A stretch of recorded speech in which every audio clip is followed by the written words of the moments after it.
Bayangkan kamu ngasih sebuah tugas desain yang lumayan rumit ke asistenmu, terus dia diem aja. Bener-bener diem natap kosong gitu ya? Iya benar, dia natap kosong ke arah kamu selama hampir 5 menit.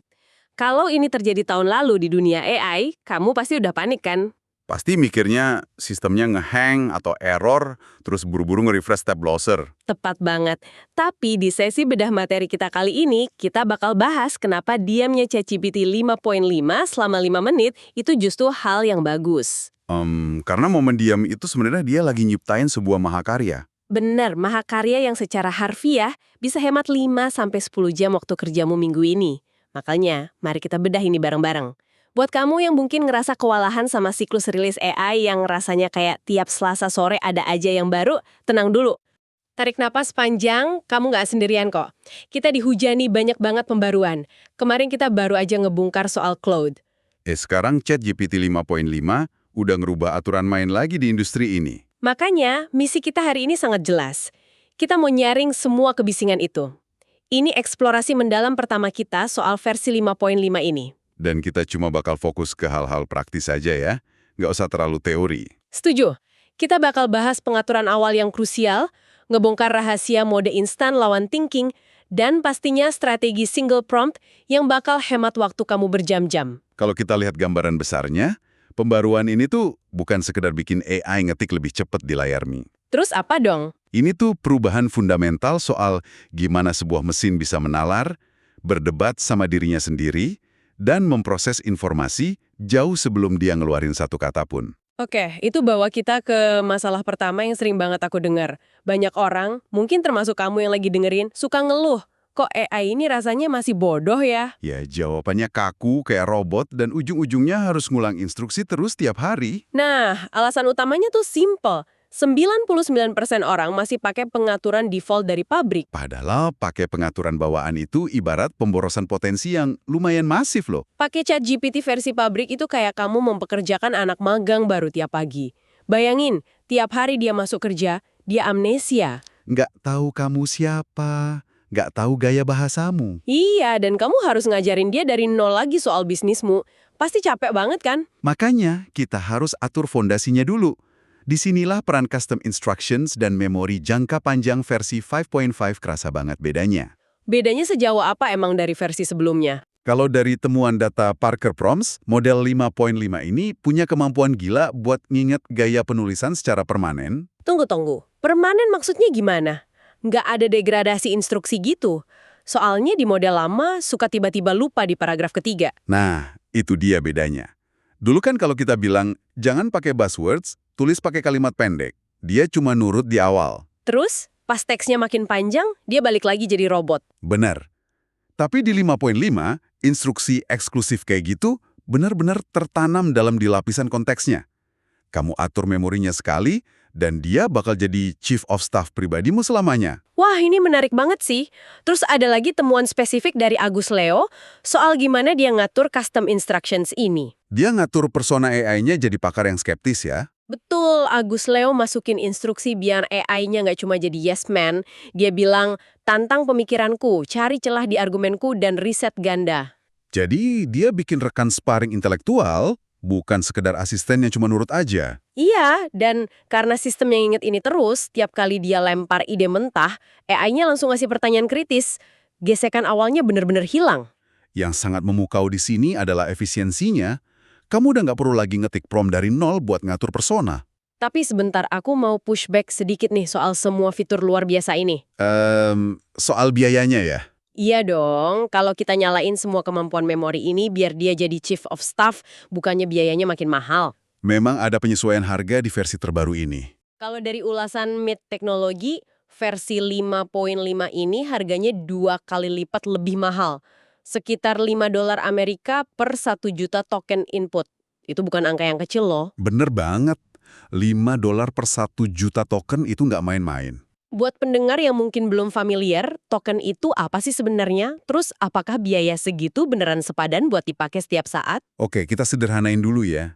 Satu token itu kurang lebih sama kayak satu suku kata. Atau potongan kecil dari sebuah kata. Oh, jadi tiap kali aku ngetik instruksi atau masukin artikel panjang, itu dipecah jadi ribuan token. Tepat. Jadi argonya emang jalan jauh lebih cepat sekarang. Berarti kalau aku iseng pakai versi 5.5 kekuatan penuh ini cuma buat bikin daftar belanjaan, aku pada dasarnya lagi bakar uang. Secara teknis, iya. Kenaikan harga ini tuh kayak maksa kita buat sadar. Ini bukan asisten kasual lagi buat nanya resep masakan. Terus model ini idealnya dipakai buat apa? Ini tuh alat kelas berat. Kalau kamu pakai buat proyek yang ngasilin duit, kayak nulis kode pemrograman atau nyusun strategi marketing bisnis, harga $5 itu kerasa sangat murah. Masuk akal sih. Return on investment-nya kerasa. Tapi ada tips nggak biar biayanya nggak jebol? Ada satu pengaturan kritis. Di menu model, perhatiin opsi thinking effort atau tingkat upaya penalarannya. Biasanya kan ada pilihan standar sama extended tuh. Nah, biarin aja pengaturannya di level standar. Jangan dinaikin ke extended kecuali emang benar-benar butuh. Kenapa gitu? Bukannya makin tinggi makin bagus? Kecerdasan bawaan satu token di 5.5 ini udah jauh lebih pinter. Level standar aja seringkali ngasih hasil yang lebih cerdas dan akurat daripada model lama yang dimaksimalin. Jadi simpen mode extended murni buat masalah matematika super rumit aja ya? Bener banget, biar kantongmu aman, tapi performa tetap dapat yang terbaik. Oke, biaya dan pengaturan udah beres. Sekarang bergeser ke eksekusi. Gimana cara kita milih mesin yang tepat? Ini kesalahan terbesar 99% pengguna. Mereka ngerasa udah pakai kekuatan penuh 5.5. Padahal mereka nyangkut di mode yang salah kan? Banyak yang ngira karena udah bayar otomatis dapat mode paling pintar pas buka antarmukanya. Padahal antarmukanya didesain halus banget. Ada menu drop-down kecil yang ngasih pilihan instant atau thinking. Banyak yang pakai analogi kalau mode instant itu makanan cepat saji, terus mode thinking itu makanan yang dimasak perlahan. Menurutku itu kurang pas sih buat ngejelasin mekanismenya. Iya, aku lebih suka analogi murid di kelas. Mode instant itu kayak murid pinter yang refleks angkat tangan terus teriak jawabannya pas guru nanya. Jawabannya emang cepat, bahasanya lancar banget. Tapi rawan bikin kesalahan logika fatal karena dia nggak mikir dalam-dalam dulu, cuma pakai insting pertamanya. Analogi yang bagus. Terus kalau mode thinking gimana? Bayangin murid yang sama pinternya. Tapi kali ini, guru ngasih dia kertas buram. Dia nggak langsung jawab. Dia nunduk, nulis persamaannya, nyoret logika yang salah, nguji hipotesisnya dulu kan? Tepat. Dia baru nyerahin jawabannya pas udah bener-bener yakin sempurna. Kita sebagai pengguna nggak pernah lihat coretan di kertas buram itu. Kita cuma disuguhin hasil akhirnya. Nah, buat buktiin bedanya, kertas buram ini di dunia nyata, mari kita lihat eksperimen uji coba dari Parker. Eksperimen yang mana tuh? Parker masukin prompt yang persis sama ke mode instant dan thinking.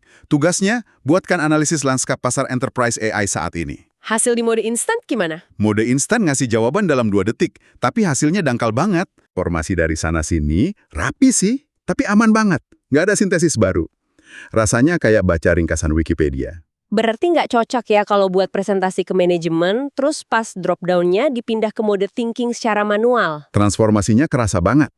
Dia nggak cuma merangkum, tapi mulai menganalisis. Dia ngasih estimasi angka valuasi, membagi pasar ke beberapa lapisan, dan ngasih peringkat. Wow, dikasih argumen juga kenapa startup A bisa ngalahin perusahaan B. Betul, sintesis informasinya berlapis dan terstruktur. Bukan cuma membeo ulang data. Tapi pertanyaan besarnya nih, seberapa lama sebenarnya AI ini berpikir pakai mode lambat itu? Nah, ini butuh kesabaran ekstra sih. Karena kita kan udah kebiasaan sama kepuasan instan, kalau tekan enter, maunya teks langsung muncul, kayak mesin tik ajaib. Sayangnya, nggak selalu gitu di 5.5. Di videonya Agus Leo, ada satu fakta mengejutkan yang bikin rahangku jatuh.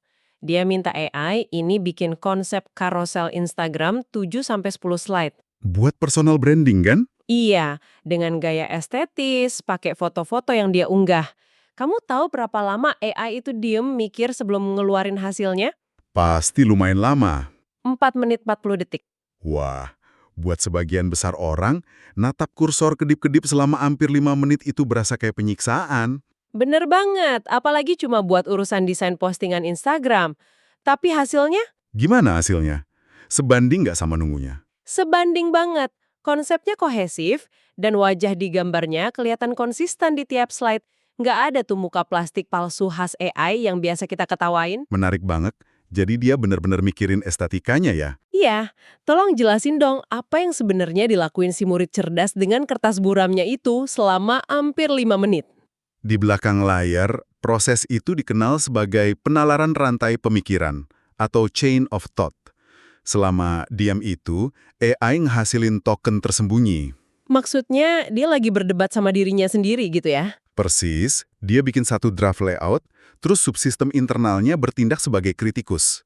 Misalnya dia bilang, posisi teks ini bakal ketutup sama tombol like di Instagram nih. Oh, terus dia hapus dan bikin iterasi kedua. Benar. Terus dia ngecek lagi konsistensi pencahayaan di wajah Agus Leo dari slide pertama sampai ke-7. Kalau ada yang aneh dia perbaikin. Berarti proses revisi ini berulang ribuan kali di dalam sistemnya ya, sebelum dia pede nunjukin hasilnya ke kita. Ya, dan makanya aku mau ngingetin pendengar kita. Kalau kamu pengen hasil penalaran mendalam dan presisi tinggi dari 5.5, kamu harus pilih mode thinking secara manual. Karena antar mukanya nggak selalu otomatis tahu kapan harus pindah ke mode lambat ini ya. Betul. Jangan pernah berasumsi sistemnya bakal milih mode terbaik buat kamu secara otomatis. Oke, masuk akal. Nah, karena mode thinking ini punya jendela konteks dan kapasitas penalaran yang masif, ini ngerubah total cara kita ngasih perintah. Maksudnya soal strategi single prompt yang bikin era drip feed kedaluarsa itu. Tepat. Jujur aja, waktu aku pelajarin sumber ini, aku pengen kasih pushback. Dari dulu aku diajarin buat nyuapin AI itu pelan-pelan. Strategi drip feed ya. Emang dulu ngerjain tugasnya gimana?